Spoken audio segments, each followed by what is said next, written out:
Yang seru adalah ini merupakan tradisi-tradisi yang harus orang selalu jaga dan juga lestarikan karena kita Indonesia. Kita Indonesia.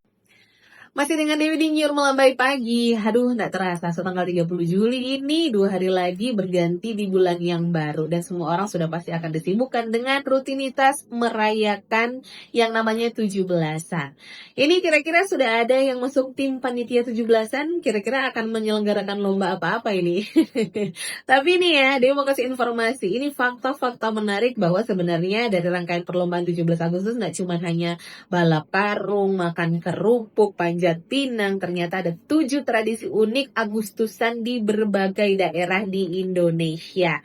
Salah satunya adalah lomba sampan layar di Kepulauan Riau, di mana perlombaan ini diikuti oleh nelayan setempat yang berlomba dengan perahu layar tradisional mereka. Dan acara ini tidak hanya meriah, tapi juga memamerkan keterampilan nelayan dalam mengendalikan perahu layar di tengah laut.